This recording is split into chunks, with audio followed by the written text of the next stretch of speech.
Good day to all. My name is Pascal Borel and I'm speaking to you from the Swiss Alps, the Swiss mountains today.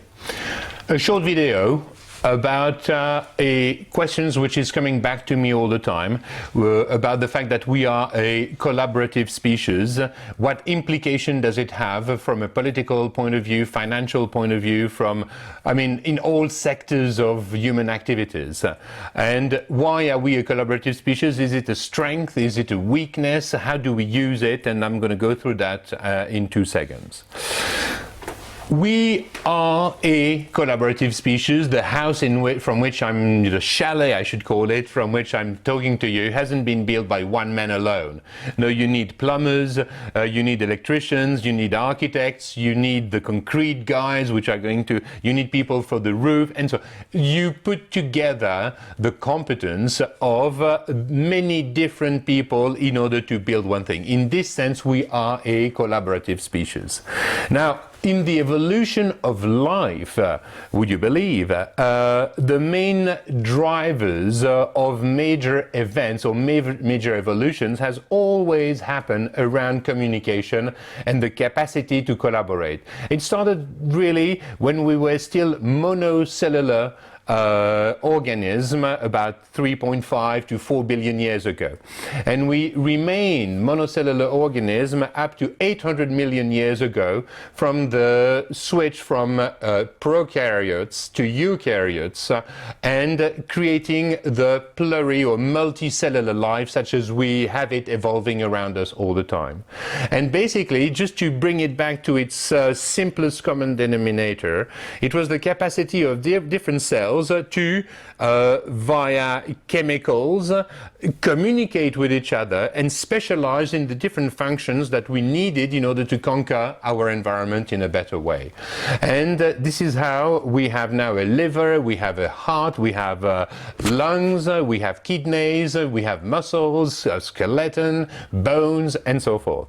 And this is due to the fact that you have a nervous system which allows the different organs to communicate, and they also communicate via hormones, enzymes, and so forth. But this major evolution has happened around the capacity that we share to communicate with each other.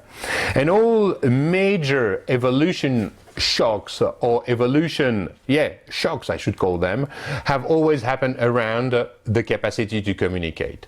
Then since 800 million years ago till the beginning of the spoken language, you are looking at 800 million years about. But at the time when the human beings, Homo sapiens, basically, has started mastering language, it gave the species such a fabulous competitive advantage that we just got rid completely, automatically, of all other human strains, about 30 at the time, that were living with us in the African rifts or in Africa in general. And the most well-known is the Neanderthal man, which disappeared a few thousand years ago now, certainly under the pressure of those Homo sapiens that had mastered the language. And then we have to wait until the printing technology comes around. Printing was invented by the Chinese, but given the centralized type of monarchy or dictatorship that they still live under, no one was able to recognize the printing machine as a major progress potentially for all of human beings being able to share common knowledge in a global way. So the Chinese haven't done anything about it because they live under a centralized government and what have you, and the dictatorship. We had to wait till Gutenberg in Europe for the printing industry to come alive and allow the human beings to make it a business, printing the Bible, of course, at the beginning, that's clear, but then after sharing the information. And it's what provided the societies and the human communities in which we live today. We more or less all know how to read and write, but still we are very much Well, voila. And we haven't yet incorporated what YouTube, what the new medias are going to bring us. Because we have in French a proverb that says, one picture is worth 1,000 words. On a camera like we are today, you can immediately assess of my conviction, my motivation. Am I talking completely out of nonsense, or am I telling you something that is making sense and that can relate to improving your quality of life?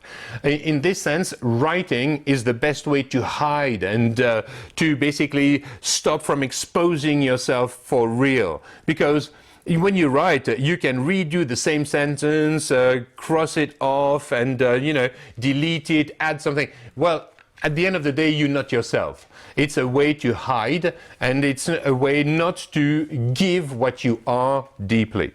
So what I'm saying here is that we have now through internet a major game changer, because at a click of a button, instantly and freely, for free, you can have access to the common knowledge of all human beings on Earth today.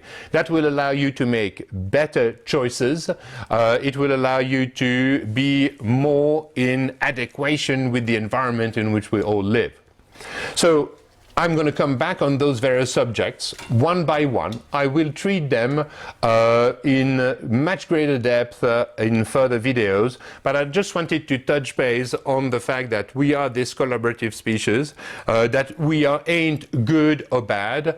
Our actions are, determined by the evolution of life and what we have been in the past. There are no good politicians and bad politicians. There are politicians which are taking advantage better than the others of a given environment. And we are all made to work together, and it's not that complicated. And this is what I will want to demonstrate to you in the months to come. That said, thank you very much for your attention. May peace be upon you and upon all citizens of this planet. Peace out.